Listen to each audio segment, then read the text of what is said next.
Welcome to Black News Future Part 3. I'm Bruce Poinsett, your host for this afternoon, and I'm a writer, educator, organizer, and also a host of, also a Black media maker myself. I have a couple shows that are currently on the Numbers FM, the Blacktastic Adventure, and the Bruce Poinsett Show, which you can catch on Wednesdays at 7.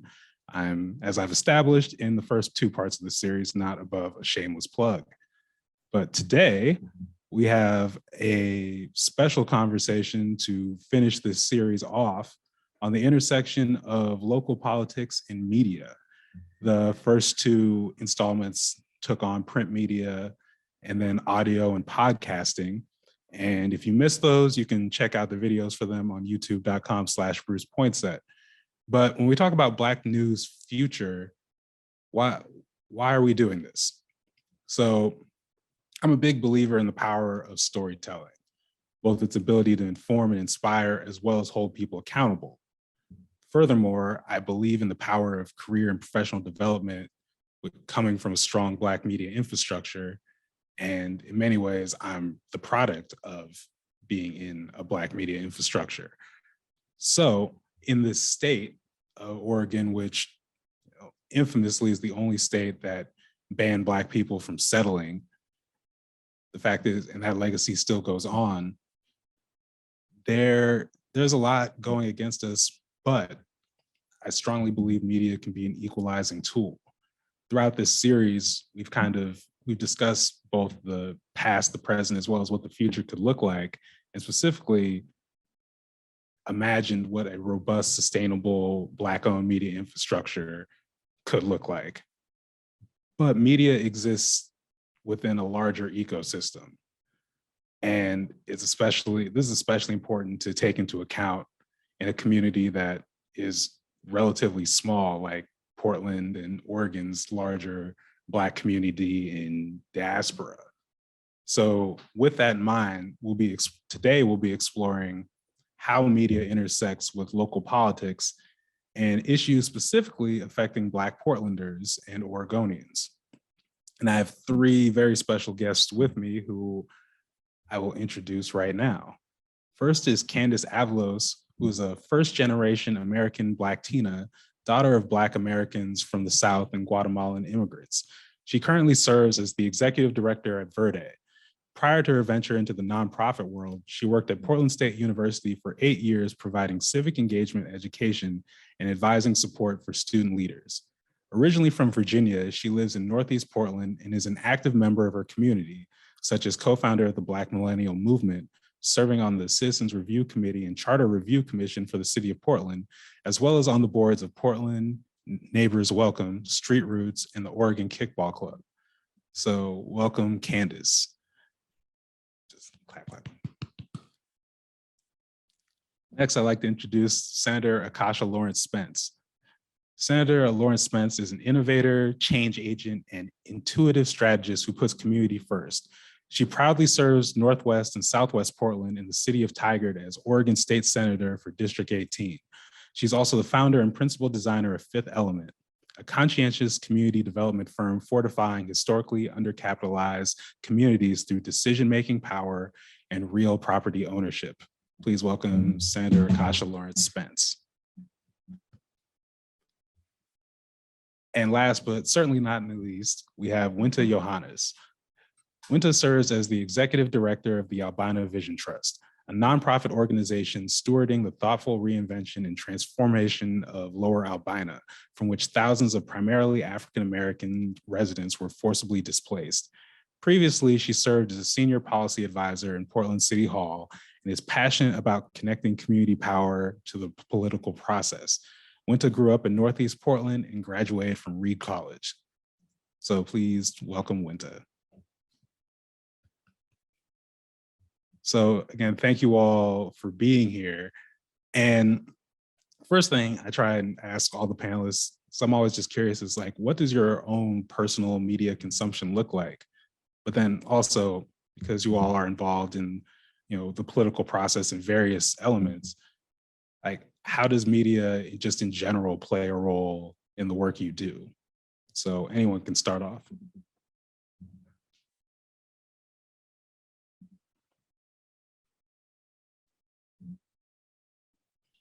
I'll go ahead and jump in. First, thank you, Bruce, for gathering us. I'm so excited to be here with Akasha and Candace as well. So my media consumption is constant. I take in a lot of news all the time, both local and national, but I am not on Twitter. And so I get a lot of flack for that from friends.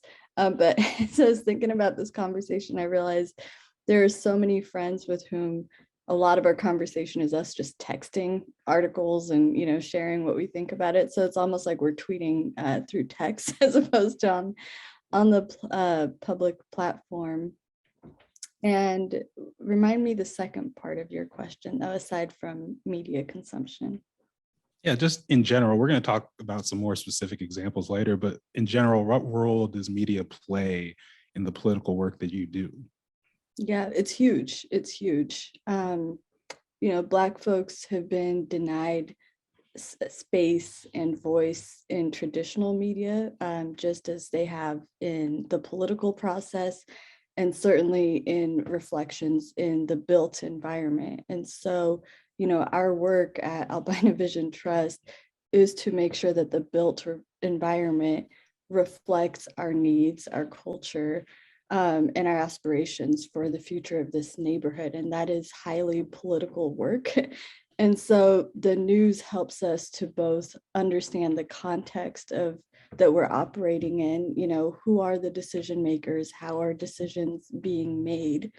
And then, each time that we engage with news media in particular is an opportunity for us to put our vision forward and say to Portlanders, do you believe in this?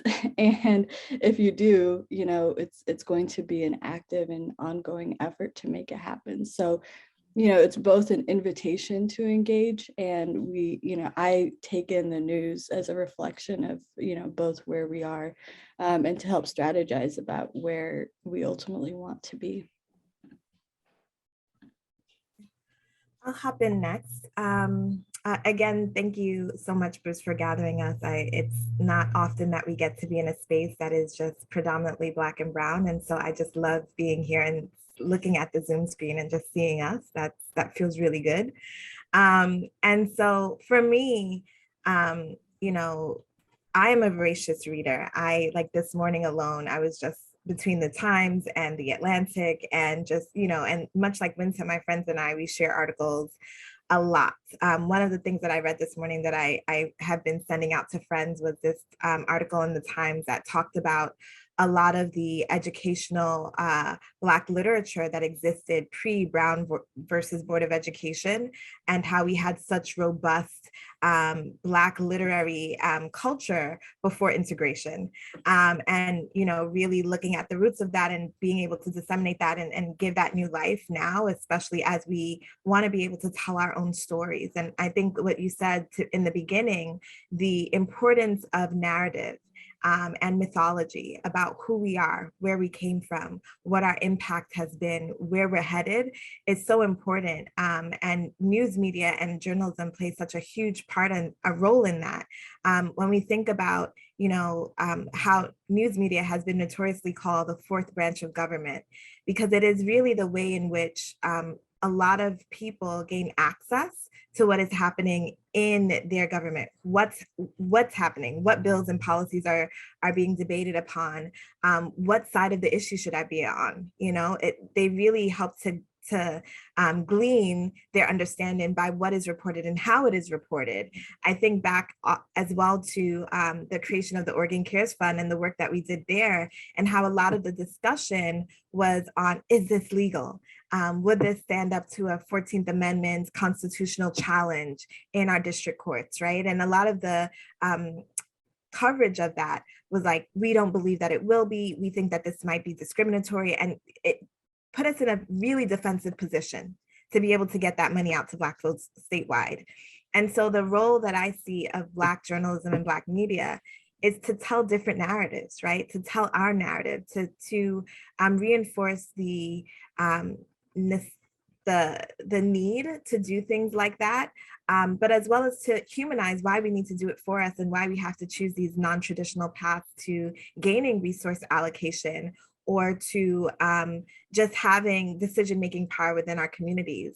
And so having those voices that are not coming from an othered perspective or looking at it as a problem, but looking at the things that we do for our communities as solutions, as steps forward, as reparative justice, as transformative justice is so important to have those lenses in the media to help our communities understand what's happening for them and in their name, as well as to help them move the conversation forward.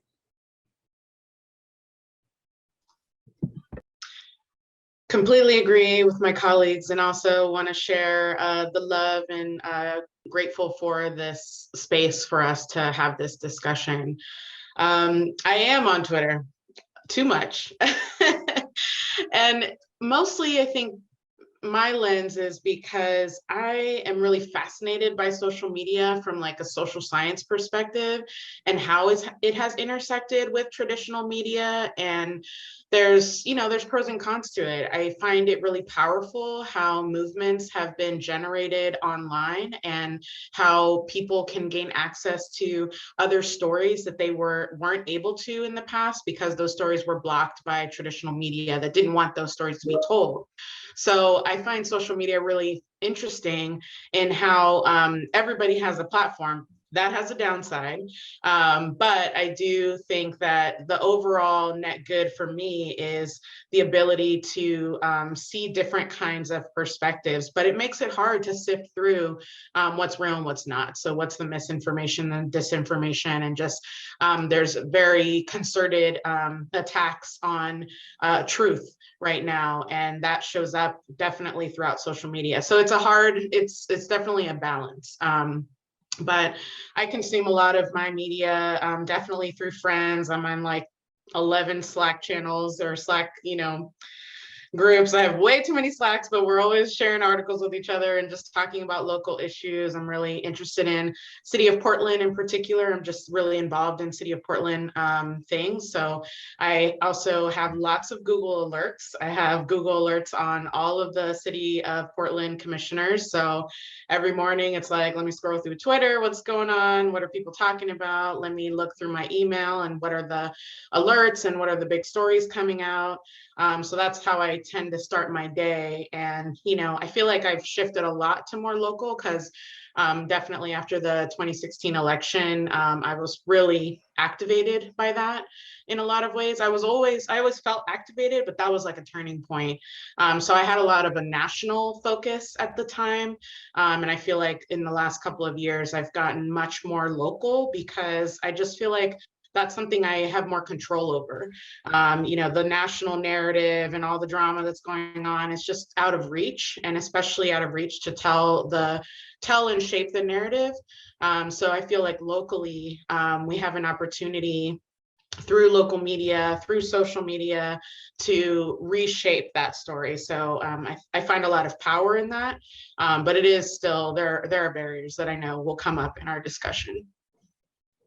Yeah, I really relate to that, having to like localize your consumption. I remember coming out of college, like I used to, basically like when I wake up, I'm checking, like Al Jazeera and sort of like these international news sites, and then kind of like throughout the day going local, and just like consuming information all day. And then these just recent years where I'm almost like lamenting just how much I feel like I'm out of touch with both national and international news, but at the same time, like you said, just to like be able to actually have an effect locally, to actually be able to, do what must be done just in your own community. It takes a lot of focus. It takes a lot of time. So yeah, I feel that with you all, again, because you work in sort of like different areas of political activism, I'm just curious, like on a scale of 1 to 10, 1 being basically not at all, 10 being, it's just I don't want to just like plug my show, but it's like Blacktastic. So I will again, like how often do you interact with Black reporters in your work? Not often. I really don't feel like I have many Black reporter contacts. And when people reach out to me, it's not Black reporters, and I know they're out there, but I personally haven't interacted much with them. I really liked Everton Bailey at the Oregonian.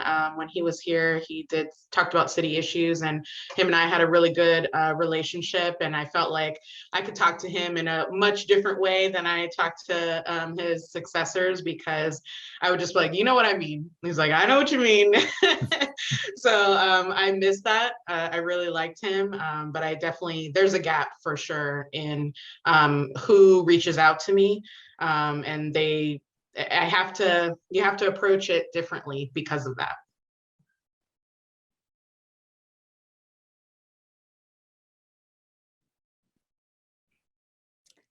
Yeah, similarly, I'm feeling just the absence that Erica Morrison has left at OPB. So, I think there's one question of are they out there? And we know they are, but how do we actually retain Black talent in news media is another important conversation that I think we need to have. And then, the other thing I experienced, though, is that there are a number of Black reporters, none that I know of that specifically cover, Black or even, planning and development. And I've just been thinking about that as a need that has existed for a long time. But, in this moment where we have, I think, more political representation than we ever have, and more resources in terms of just dollars that are on the table, not having Black reporters and editors who can help us talk about building the future in physical terms has created a gap for us for sure. And there are a number of national platforms for that. There's the Black Urbanist and a number of Black-led planning and development groups, but that platform on housing justice, transportation justice, that specifically has a focus on, Black perspectives is one that I'd like to see for sure.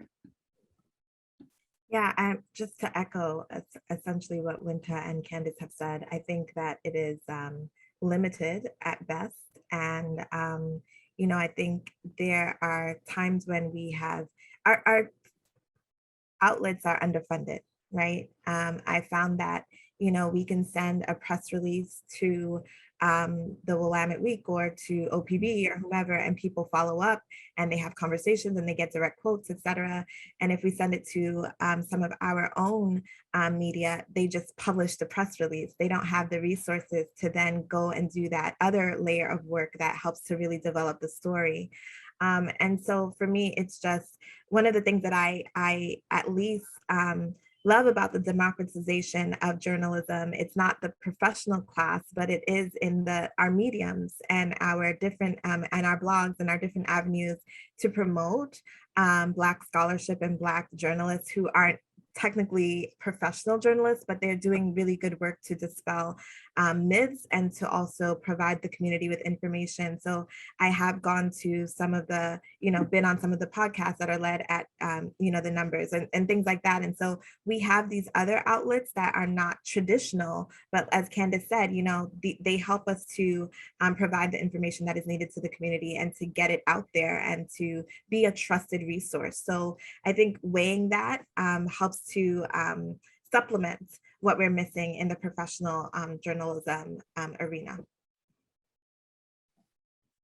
Yeah, I guess I could chime in at this point, couldn't I? Well, we need to wait till the audience Q&A for that. Okay. Yeah, so my father's on the call, everyone, and also enthusiastic thinker. So we will have that conversation in just a minute. But I just want to turn, speaking of presence, because Candace, you do have, how many years have you had this column now with the Oregonian? But yeah, you have a presence on there that I think is a voice is just very welcome. But I know from having some time as a columnist years ago, it can also be very, kind of like what you alluded to with the Twitter, just very, very stressful with the feedback. So I was curious, one, how has that columnist platform affected your work?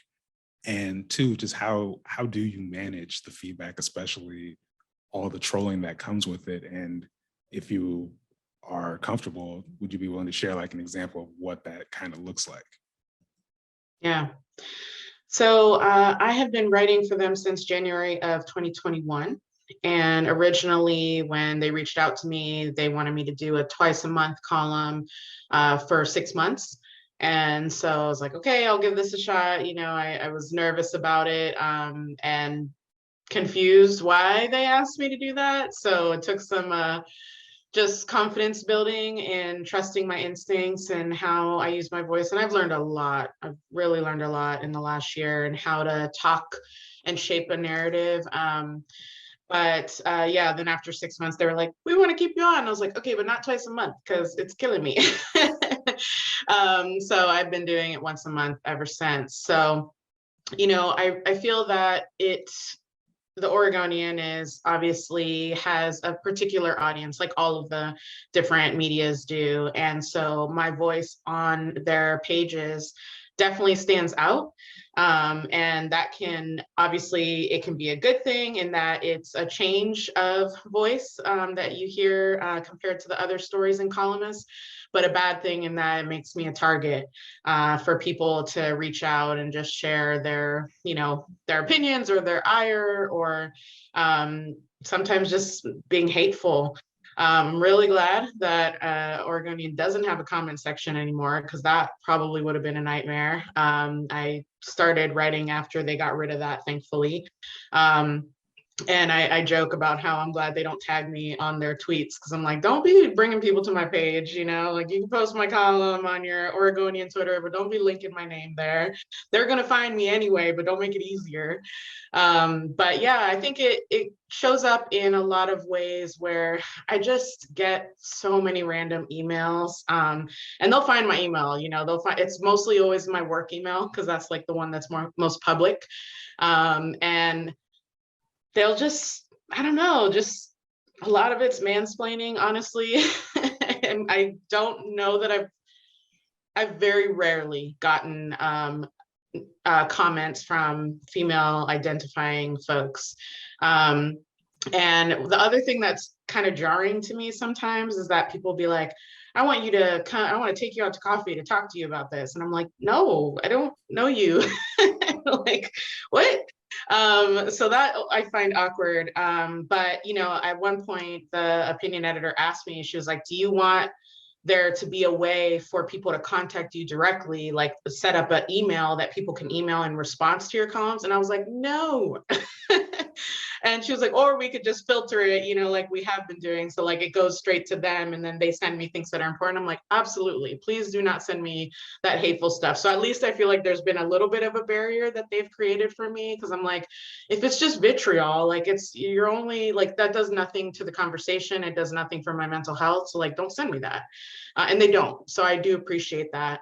But it's definitely an opportunity to offer a different perspective on the issues of the day. And it is a lot of pressure though.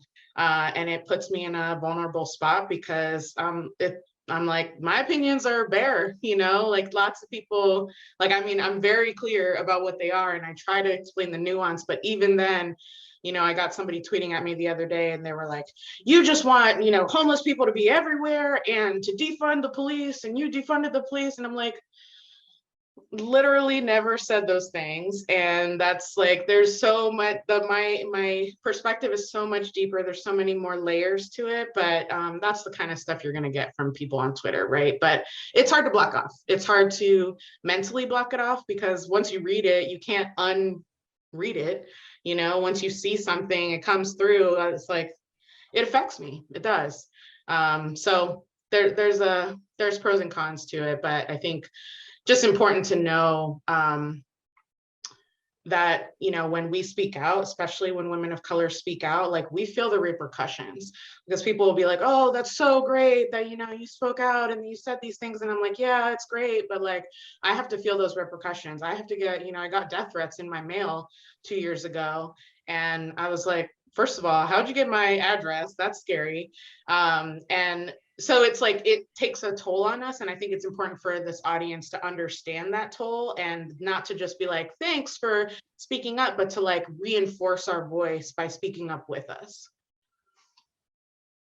Yeah, I just had a couple responses to that. One, what is this move of like the, hey, do you want to come to coffee so I can disagree with you more? Like I really, because I've gotten that a lot just in other like anti-racist organizing spaces. I'm sure Winta, Akasha, you get that all the time. Where did that come from? I don't know. But the more important note, I think you really just spoke to like the attrition factor and like the challenges with like retainment. One, when you're isolated as like the only one, so everyone can focus their voice on you. But then also just like, what are we actually doing, or what are institutions doing to deal with these factors? Because it's not the same thing like I imagine a lot of your white peers are dealing with out here. But I also noticed when you're talking about when they suggested, basically like sending all this feedback directly to you, Akasha, you had a particular response. I was curious if you had wanted to jump in or share anything on that, just because the face you made was unmistakable. Well, yes, because, I think part of what happens in the legislative realm is that whenever, like, just to take 1579, the Equity Investment Act, for example, when that was going through the legislative process, I was literally in committee with people who were vehemently against the passage of this bill because they believed that, again, it was going to have a 14th Amendment challenge and that it was discriminatory because it was creating preferential treatment for communities of color. And the vitriol that I experienced in having to go back and forth with people who are my colleagues in that committee room space was a lot.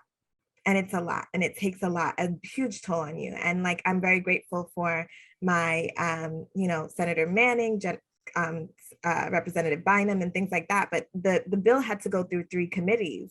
And so each time we're rehearing all of this over and over again. And we then also have to go onto the floor and to discuss other bills with these same people, right? And some of them are in your caucus as well. Some of them are Democrats as well.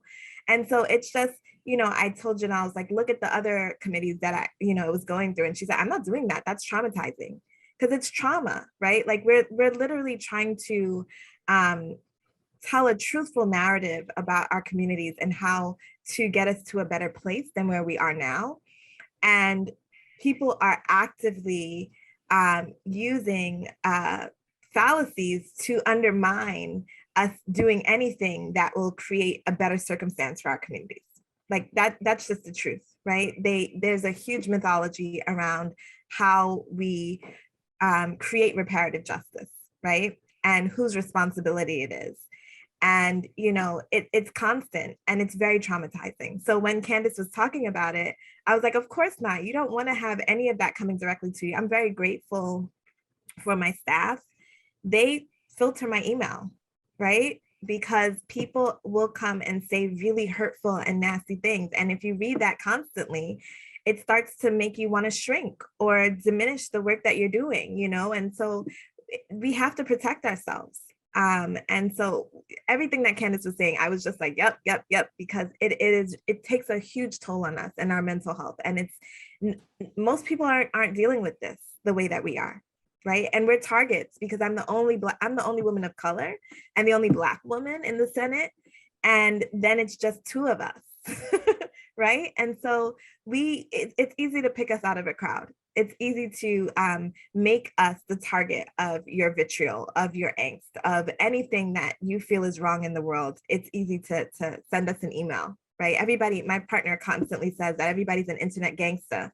And sometimes they want to take us out to coffee to keep going. It's just like, no, we have to have these boundaries. So.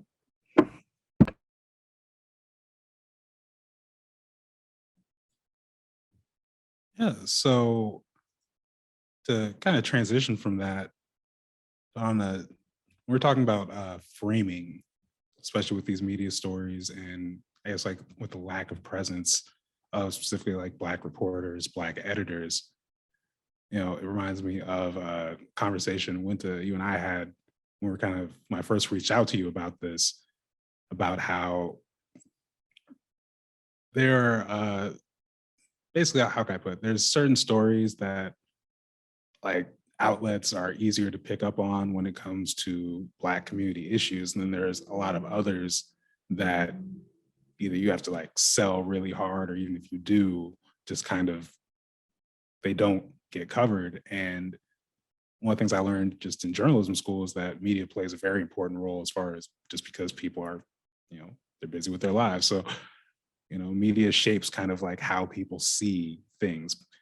It shapes how people see, what's important, or at least what is perceived to be important to certain communities, or what's happening in certain communities. So if that's all you're seeing on TV or all you're seeing in the public, those become the issues. But yeah, like I said, we talk about how it can be easy selling certain things, or sending a press release and getting certain things covered versus not. Could you just expand on that a little bit?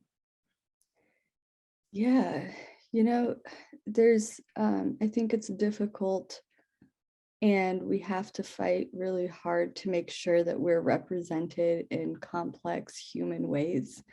And, this exchange between Akasha and Candace just now really brings that, forward for me again, that like when we talk about investing in the infrastructure of media, we also have to invest in the network of care that it takes to support it. I can't tell you how many times when we are the targets of these attacks. I mean, I've called both of you and under similar circumstances, and we show up for each other in that way. And that complexity of just who we are and how we're represented is important. And so the challenges in having those stories depicted, though, is really getting media outlets to care and to see it as important. Bruce, when you and I talked about this challenge, it was in the context of this very public debate that was happening about the I-5 project, where essentially there were just Black folks disagreed with each other about the best way forward. And the media response in a lot of ways struggled with that dynamic.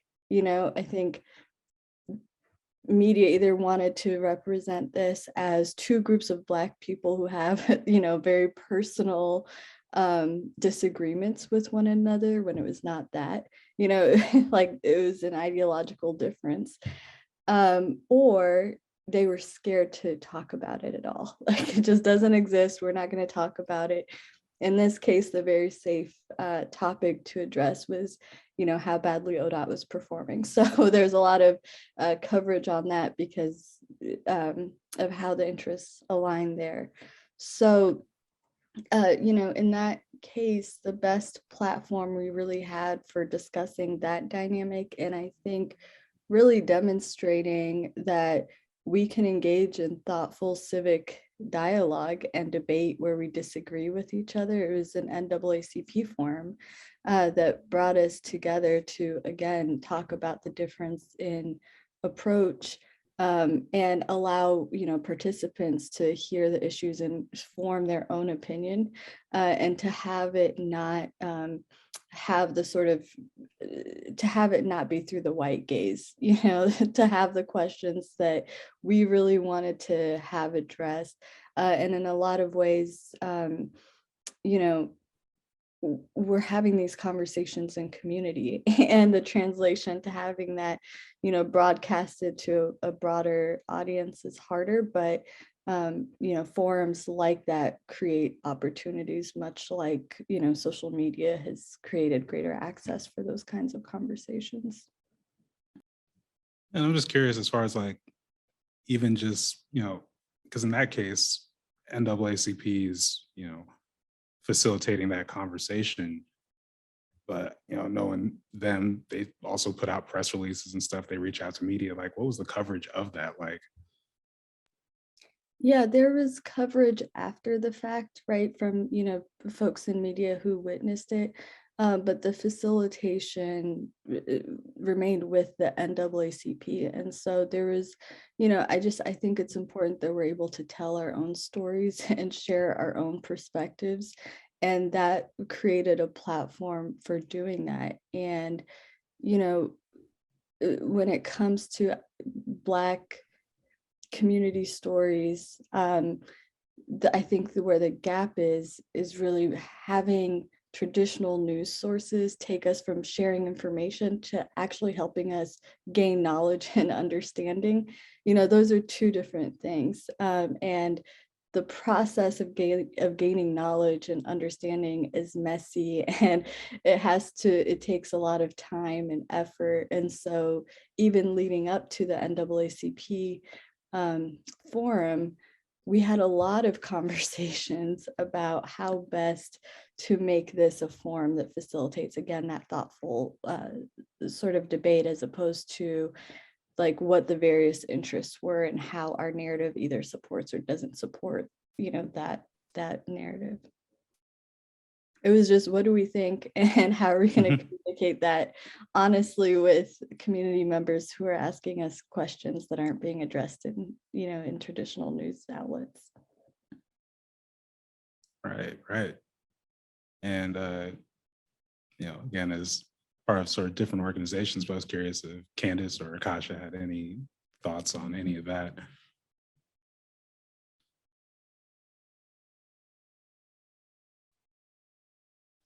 I think the only thing I'd add is like I'm dealing with this media thing right now. It's too long of a story to tell, but I think the lesson that I've learned is, I gave a quote to the media because they asked me for one, and I did, and then they only posted like a tiny little bit of it that completely just didn't tell the story that I thought I was trying to, like, they were asking me for the story. I'm like, here's the story. And just the way that they painted the story around the issue, and the way that the person that I'm in conflict with is using the media to amplify them and to smear me, it just goes to show you, like, they're not on our side. Like the situation is very, I think, clear, who is doing the shady stuff and who is trying to hold them accountable. And yet it's like this both sides thing. And so it was just a reminder for me of, like, they're just never gonna be able to tell your story the way you can. And I think it was a missed opportunity on my part because it was like too late. But somebody told me later, they were like, you should have just posted your quote on your Twitter. You have an audience. You could have posted exactly what you sent that didn't get printed, and just use your social media to share your story. And I was like, darn, the story's too cold now. It didn't feel relevant anymore. But that's something I'm going to keep in mind, that, like, if you try to tell the story and it gets painted or twisted in a different way, that's why I like social media. I can just share it in my own words. So I think we just have to be strategic in that way sometimes. And I appreciate that about the NAACP, that they are real good about those press releases and, like, sharing their perspective on the issue. And I think that's a really valuable thing to do in this environment.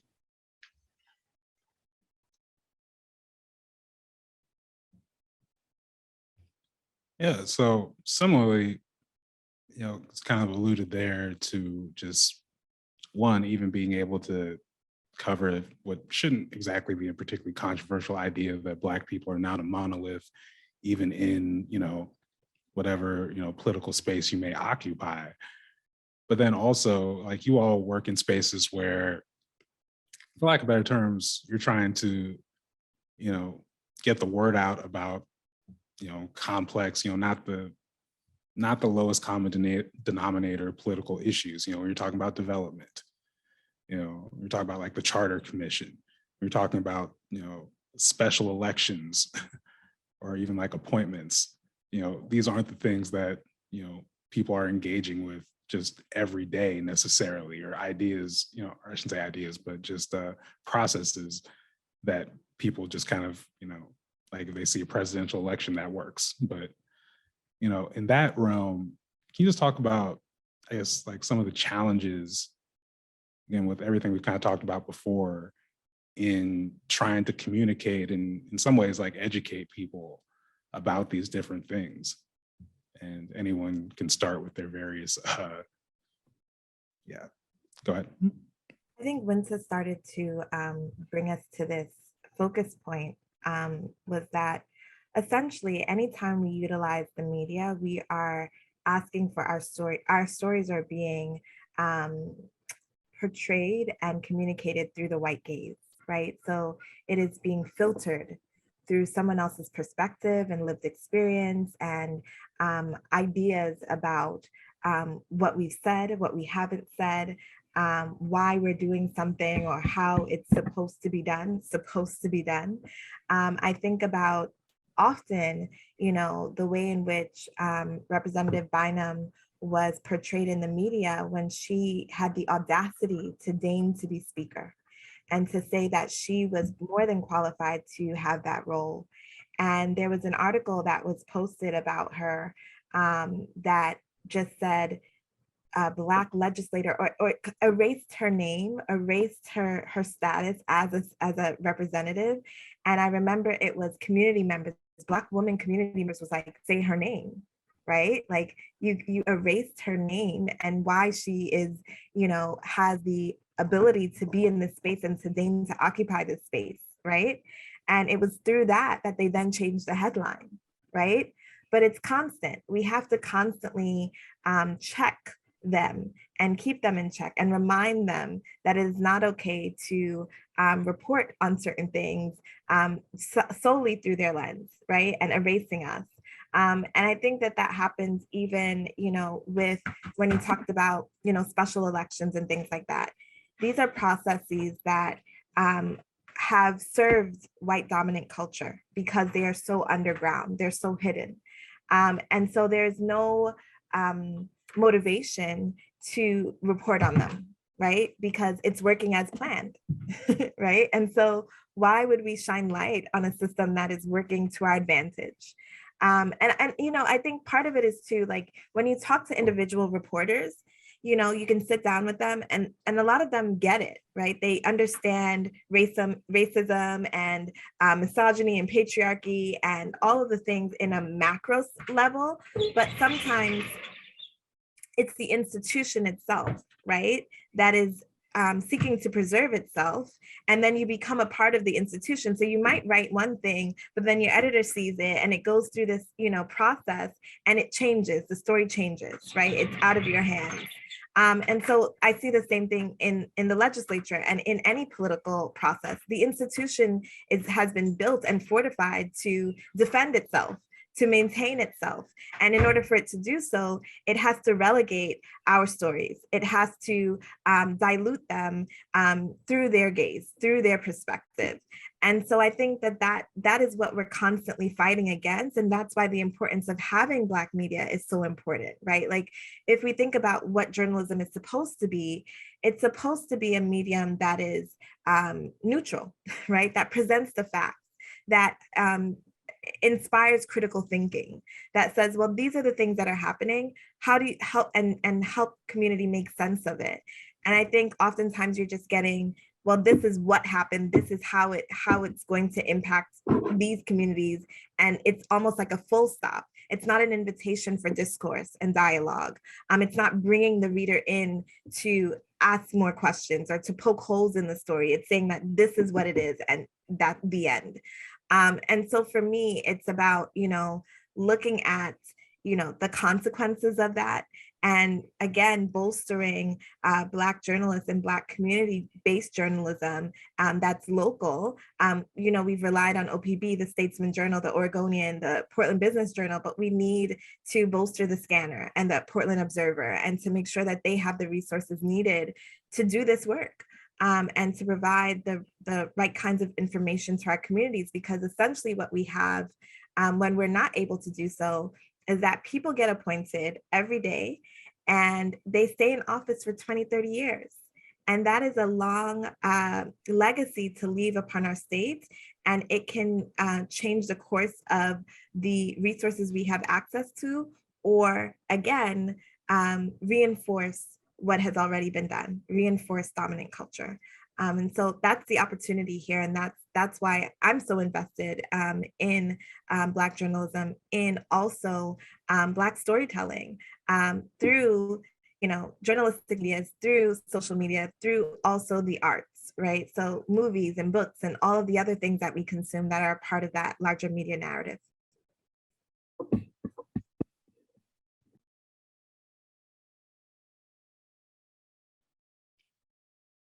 So before Winta or Candace jumps in, I did just want to say specifically, Akasha, with your recent special election victory, when it's a little late now, but still congratulations.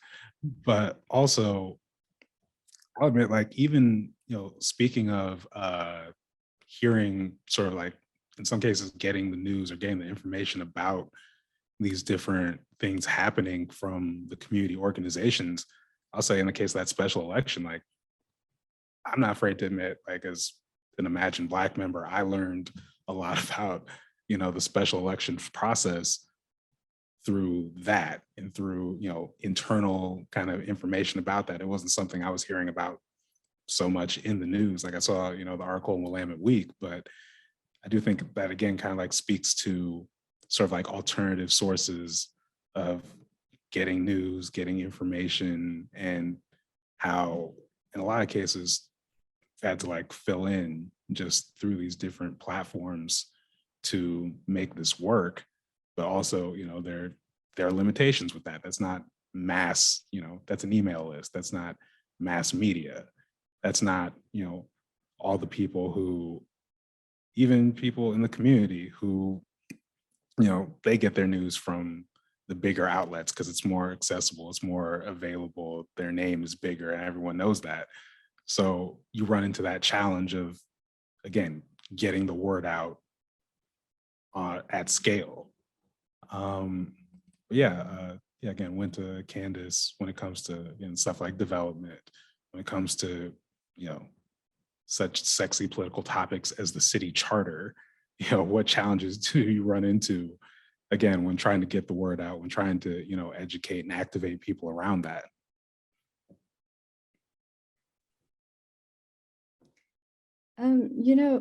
I would say that, and I maybe invite Akasha to say a little bit more about this, but this idea that journalism is supposed to be neutral, I hope that journalism schools are revisiting that, because what many journalists hold to as the objective neutral portrayal is not that.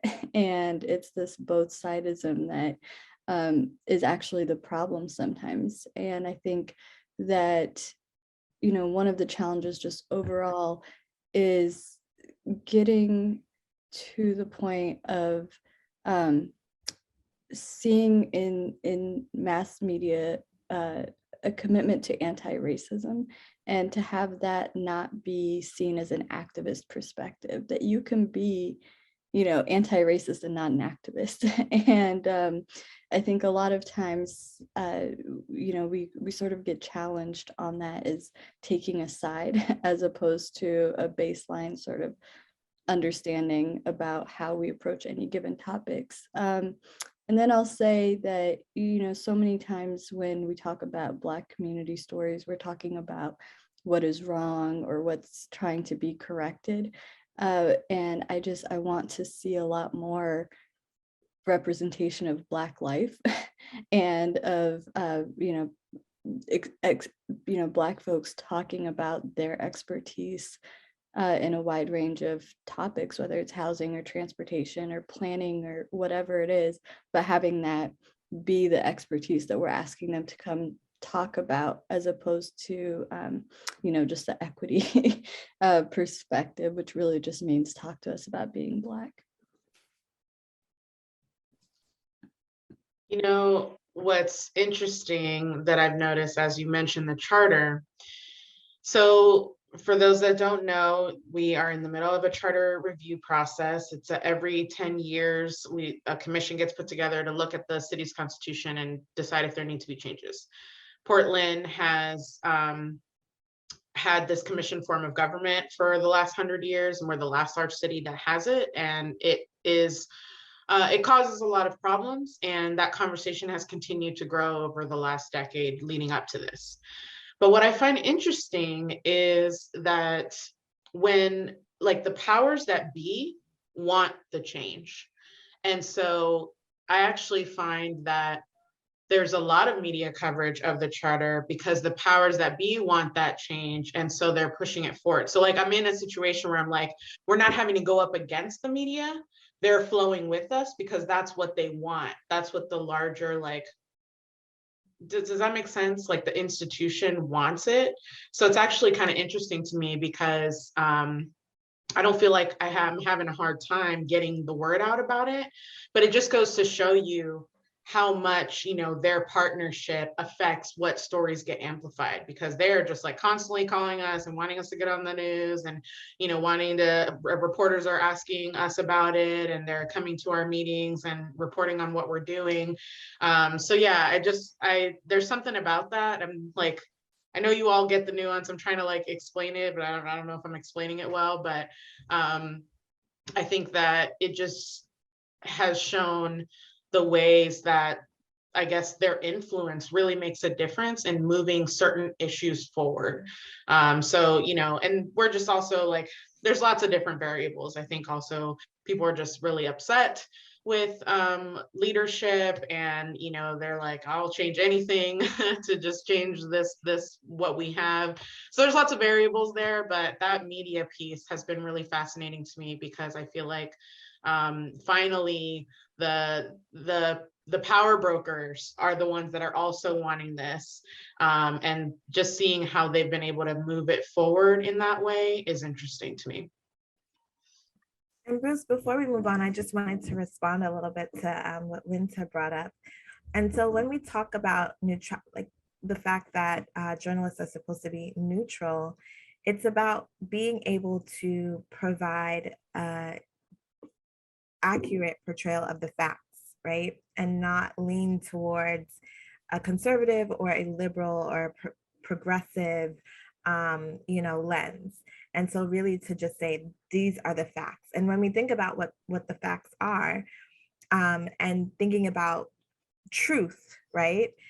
They would have to, and hopefully our goal is to have them really adopt, like you said, an anti-racist, you know, ideology in providing those facts, right? So when we talk about myths and we talk about narratives of how you present a story, it's embedding those things into your journalistic practice, into your newsrooms, into the institution, because right now, neutrality through the white gaze is one that benefits dominant culture, right? It's one that, and we see it in the legislature as well. Anytime any piece of policy is written, it's written neutrally, but it's really benefiting the dominant culture. It's not benefiting us, right? So I think that is again, what you said, you hitting the nail on the head, that's the pushback, right? It's what does neutrality actually mean? If you're going to continue to push that forward, what does neutrality actually mean? It's a commitment to the truth.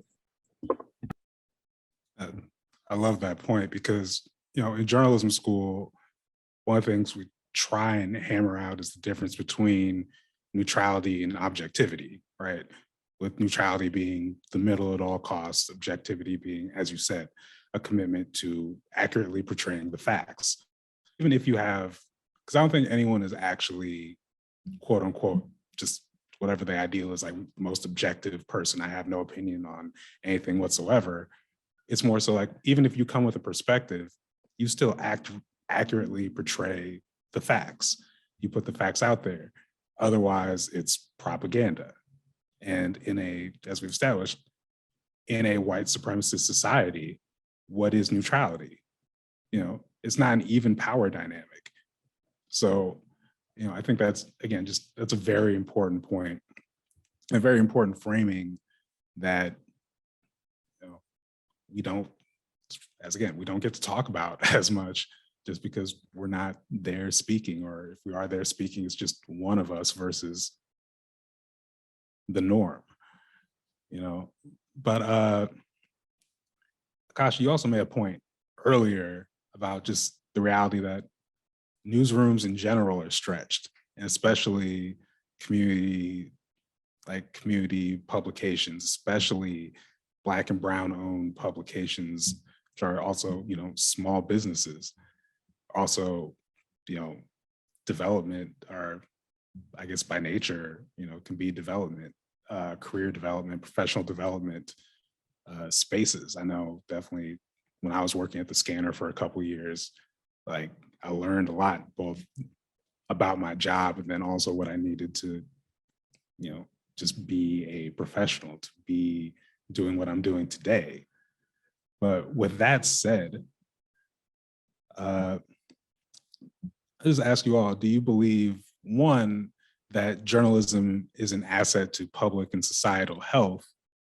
And if so, do you support significantly increasing public funding for media career exposure and skill development programs, specifically targeting underrepresented Oregonians?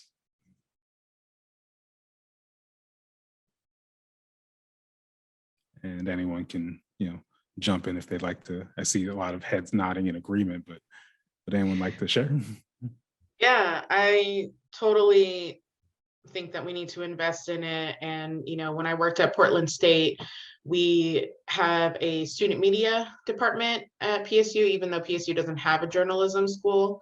And because I worked with those students or by those students and my colleague who oversaw them, and just seeing how they, I was working at PSU in 2016, and like that really there was lots of turmoil on campus, and how those students were trying to like share those stories. I think they learned a lot in those couple of years, as the truth was so subjective. I think it's always subjective, frankly, especially in this environment. But yeah, I feel that was such a valuable thing for these young people who are wanting to make a difference in their community, to learn how to take in facts, take in what's going on and share it with their, fellow students in a way that informs them, gives them an opportunity to be critical thinkers on these issues, and gives them an invitation to be part of that discussion. So I just really am very proud of the PSU Vanguard. I think that they're doing an awesome job trying to get at that. So definitely want to support young journalists and diversifying that field, because ultimately, like somebody said at one point, you're always filtering everything through your perspective and your lived experience. And so we need more lived experiences and more perspectives to tell those stories.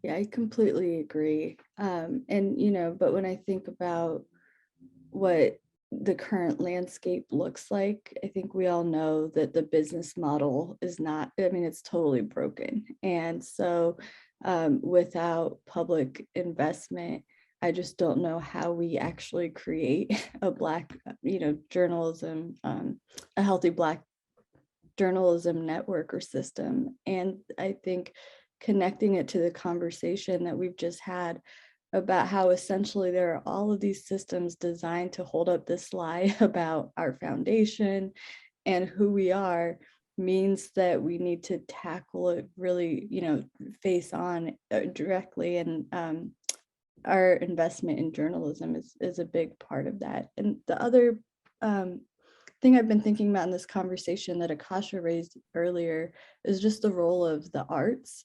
And thinking about the ecosystem outside of just, print and news media, but all the ways that our investment in artists and makers help us with that information, system that we need to understand, again, who we've been, who we are now, and who we're trying to be moving into the future. So it's absolutely a public good that should be invested in. Yeah, so thank you both for that. I don't have much to add on that. And so I'll just talk about some of the investments that we have made through the legislature for arts. Because again, one of the things you said, Winter, earlier was, we don't want to just talk about Black struggle, right? We want to talk about Black excellence, Black mundanity, the things that are banal that everybody else gets to talk about in the news media, because that humanizes us, right? That makes it so that we are regular people like everybody else. And it's not just this, we always have to have a lot of sympathy. I don't want anybody's sympathy. I don't think our community can, the currency of sympathy is dead. We don't need that. And so I really, as much as we need, Black journalism, we've seen the way that public broadcasting has produced NPR and OPB, and those are felt as a stalwart institutions in our progressive circles, that you can trust them, that they, I can't think of how many times I've watched a OPB documentary and I'm like, oh, is that Lou Frederick, narrating or something? And so that feels really good, right? Telling those stories and putting money into our institutions that will be able to do so. We passed in the last session House Bill 4153, which is a creative opportunity program, which looked at the Oregon Production Investment Fund and allocated 2% of that already existing money to provide better entry points for our underrepresented communities in the arts, in film and production media, so that we can tell different stories. One of the things that I thought about when you invited me to this conversation was just the role of movies and cinema and all of these things, and books and novels in telling the story of who we are and what we're capable of. And I remember when Black Panther came out, and there was somebody, just like a regular person, went over to another country and asked about how they felt about the movie, and then how they felt about the Black community after watching it. And people's views about who we were and what our history is and what our trajectory is was just phenomenally different than what it had been before they saw the movie, right? And so just, having more space to have more of the stories that just portray us as humans is a huge investment that we need to double down on, triple down on, because it's a large part of this work, right? Not just telling the story of the trauma, because that traumatizes us as well. Not just telling the story of the struggle, but telling the story of our beauty and the things that are just regular to the human experience is so important as well.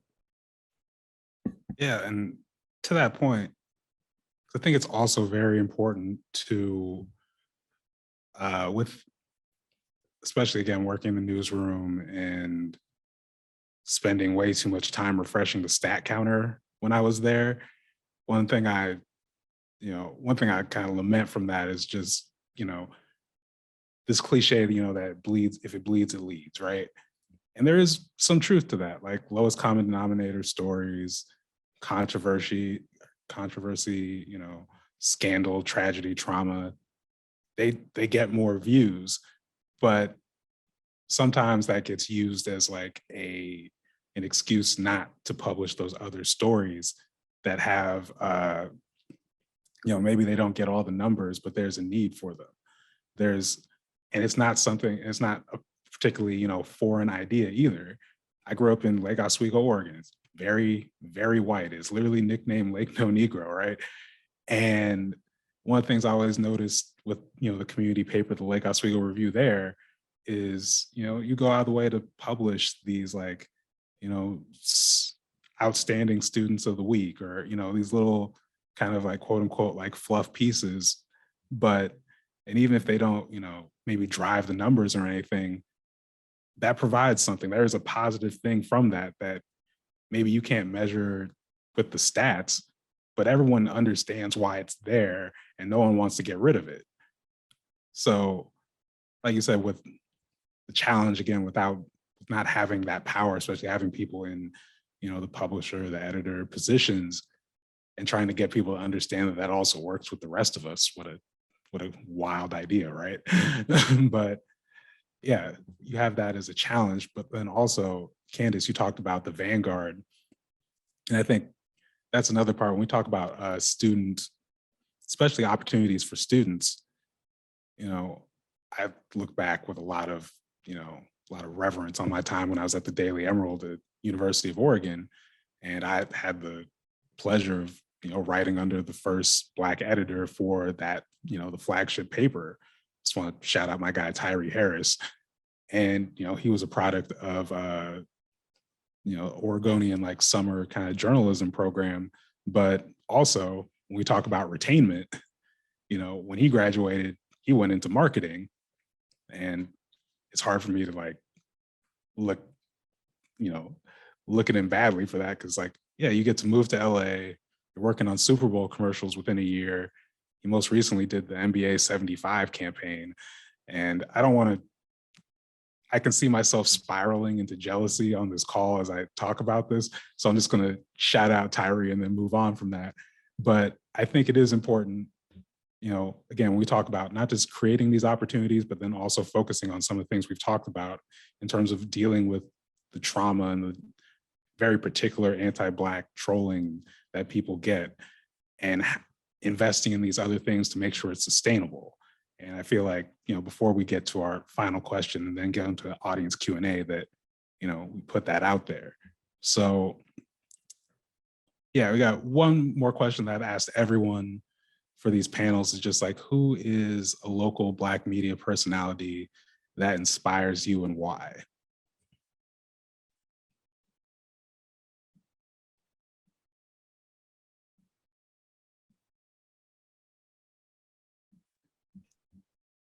Bruce, obviously you're on that list for me, and I'm so glad you didn't leave us to go make Super Bowl commercials.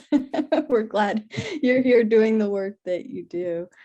And, Akasha mentioned Lou Frederick. One of the things I've discovered about Senator Frederick recently is that, not only has he had this long history as a KGW reporter, but he actually has one of the most intense followings on social media in terms of these virtual chats. He does these like Facebook chats where he engages with constituents. And it is just so wonderful to know that he's holding it down in that way, to this day. And then I think, there are just a lot of podcasts and other ways that we consume media. I like Neighborhood Black Friends with Greg and Cameron. And then, Nicole Hannah-Jones, I think we always get to claim her as a local because of her time here at the Oregonian, and then obviously now her much bigger national stage. So there's a lot of, there's a lot of talent here.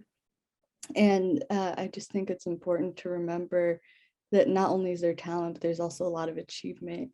And we're talking about the need to invest and grow that capacity, but not, that it doesn't exist. And so I'll leave it there. Well, I'll start by saying, Akasha, I really love your media presence as a legislator, like truly, because I feel like you have really redefined how legislators communicate with people. And I have always really appreciated your, what's the word? Just the way that you talk about issues, that it's relatable and people can understand them, and you invite them in to join you. And it's really like attractive. I'm like, yeah, I want to sign up for that thing. I want to go to that meeting. I want to, you know what I mean? So, and part of it, I think, is just this, the way that you use social media. Because again, I'm just really fascinated by that. And I think it's a powerful tool if used correctly. So I have to put you on that list, Akasha. I really think you're awesome. And another person I just want to say, and as I was thinking about this, I was like, how are we defining like media personality? But I'm just going to say it, I love Lakita Elliott.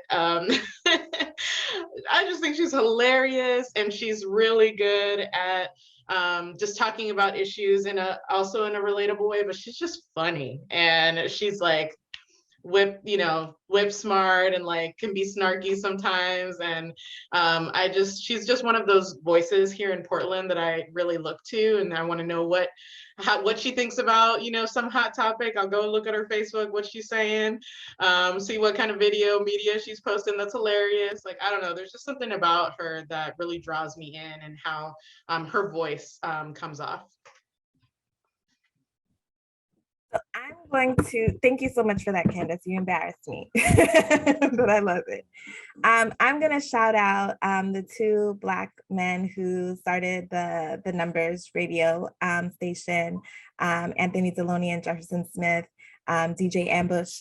I think that they're doing really, really great work and providing an opportunity for a lot of our Black creators to start their podcasts and to have an entree to our community's ear and to be able to provide that kind of media. So I really appreciate them. I've done some podcasts with them. They've opened the studio to us and our folks, and, we'll always provide equipment. They're always at almost every event that we have, community event, doing things, providing miking and all of the things. They're really just so engaged, and I just appreciate all that they do and continue to do. They're always present.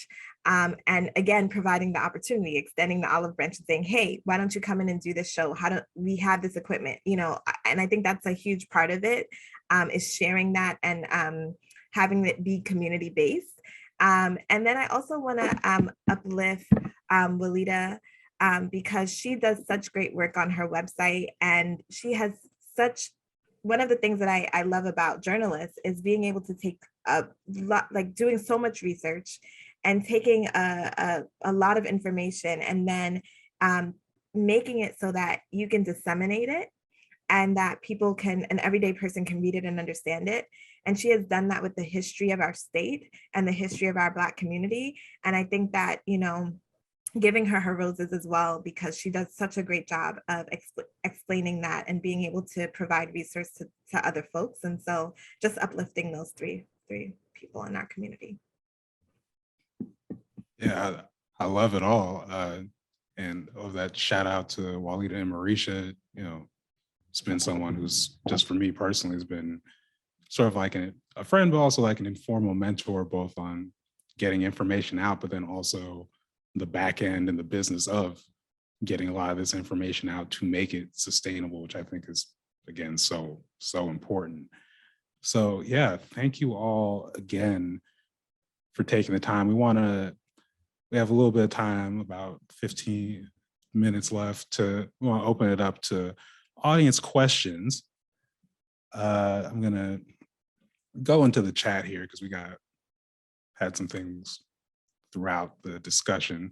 So let me get to Jaleesa, who asks for the panelists, what is helping to make sure the issues in the Black community are being properly reported in Portland? Does it feel like social media is making it easier to understand these issues?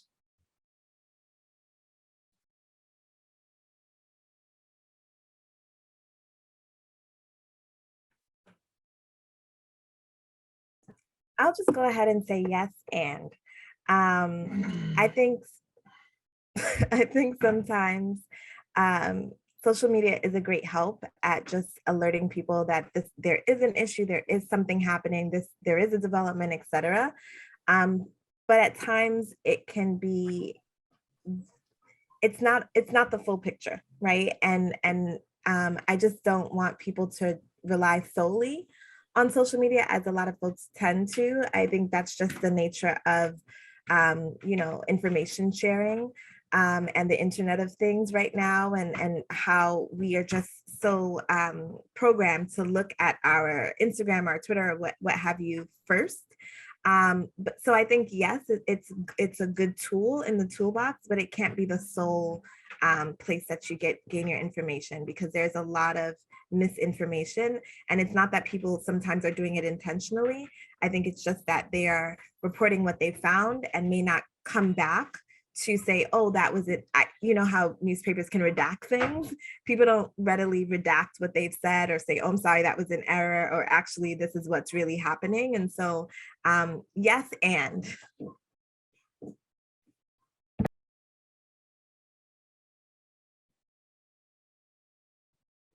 So it's real quick. I want to shout out Jaleesa. She actually, I work with her on the Black Student Magazine project, also through the University of Oregon. And, you know, she did a lot of great work with students, even got one to get probably what I think is probably one of the final interviews with CJ McCollum before he was traded from the Portland Trailblazers. So, you know, the feather in that student's cap that they'll probably appreciate for years to come. But there's actually another question Jaleesa had, which is, what do you do to make up the gap that you feel with the lack of Black reporters around you? And what is helping you to feel connected?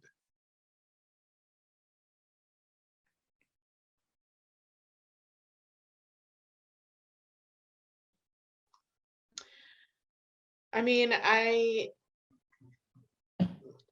feel like I just really lean on my networks of Black organizers and community activists and politicos, and that helps me feel grounded because as we're like getting all this information from the media and all these narratives, I always filter it through my community because I'm like, am I reading this right? Or is this what it's saying? You know, so I really lean on that a lot, especially just as someone who I like to talk about politics. I like to talk about what's going on. So that's one way that I do that. But I think just supporting young people is a big part of it for me. And I go back to my work at PSU. I think there's just, people just need to be nurtured into it. And so I really care deeply about how we're funding those types of programs, how we're diversifying those programs for young people, because that's how so many people, they get connected. So I put a lot of my attention on that front because I think that's trying to nurture that next generation is where my interests lie.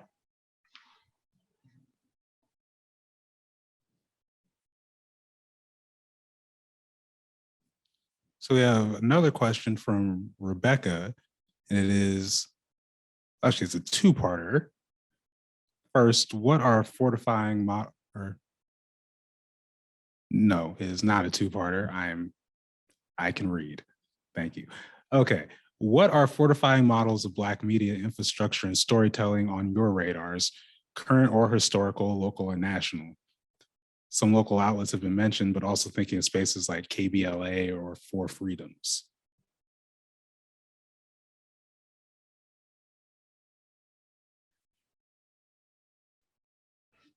You know, another, so there's a local example. It's Hustle and Heart Productions, again, moving into just thinking about mass media, where, you know, they've been running a storytelling platform called Expressions in Black, sharing the stories of local Black folks who are here. So I guess I tend to look towards the platforms that exist. And in many ways, when I think about how I consume media now, it's less a loyalty to one particular outlet and more to the sources that are bringing together lots of reporting.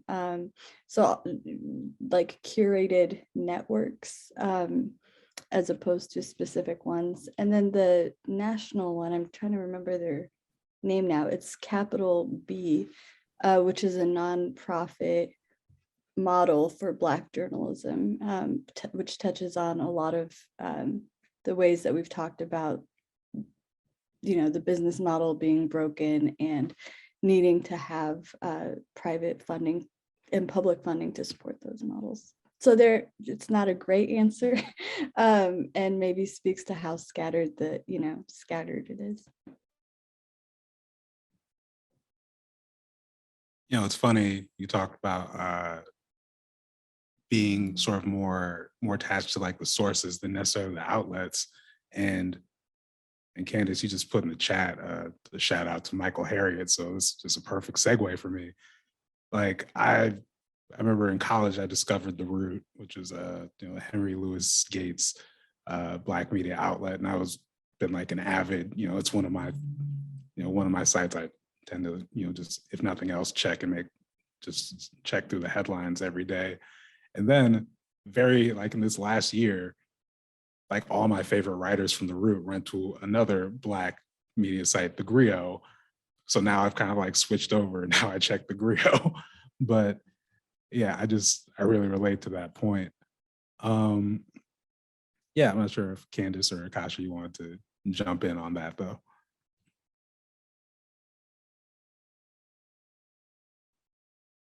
Okay. I don't know Well, what to say.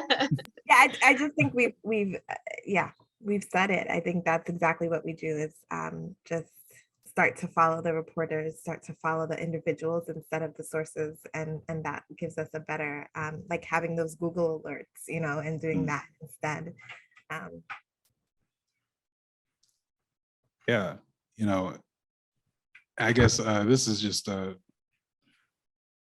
know, I found like as I'm one of the people who's kind of like tried to start doing something on Patreon and, you know, do sort of like some kind of like membership, more self-sustaining thing in kind of like the footsteps of national people I followed. And it is interesting on one hand, you know, trying to like, you know, support your own like sort of a one person show type thing, but then also trying to connect it, you know, obviously I'm wearing my Numbs Bodega shirt. Like I'm big with the numbers. I've connected with them and, you know, also trying to navigate that world of like coalition building to help get the word out. And we're still very much kind of figuring that out as we go along as just independent, you know, media creators out here. So it's both, you know, exciting and scary, but I think there's a lot of opportunities. But with that, I just really want to thank everyone. Oh, wait. U of O is asking specifically, it want to hear from my father on this call. So I have no problem opening it up. I know you had some thoughts throughout the chat. Yeah, did you have a response? I'll make it quick. History tells us that journalism has not always portrayed our history quite accurately. The voter rights struggle that we're going through right now in this nation, when we look back, our family was involved with literacy schools because Black people couldn't vote unless they passed a literacy test. There were all sorts of things that happened in Portland in years past that created problems. There again, that true history was not taught. We're now sitting on top of another time bomb. It's called the charter situation for the city of Portland. A lot of people don't understand that low-income housing or even affordable housing is very hard to develop in Portland because the associated city fees make it somewhat cost prohibitive. These are all issues that journalism, good effective journalism, can put out to the people to kind of educate folks as to what's going on. That's my only point. Thank you. Thank you. I think it's a great place to wrap it up. So again, Winta, Candace, Akasha, thank you so much for taking the time. And also want to make sure I thank, you know, a sponsor and a host for all this, the University of Oregon Agora Journalism School in downtown Portland, Andrew Devigal, who runs it all, as well as Allie and Nate, who are in the conference room with me. We've got a bunch of mics and cameras and everything set up here, really official. So I really just want to thank them for, again, providing the space and the infrastructure to not just do this, but also make it look nice, and hopefully so we can get this word out and, you know, make sure this conversation proliferates beyond just this afternoon. So with that, thank you all for attending, and it's a beautiful day out in Portland. Get some fresh air, get some sunshine, and, you know, enjoy the rest of your Saturday. Goodbye, everyone.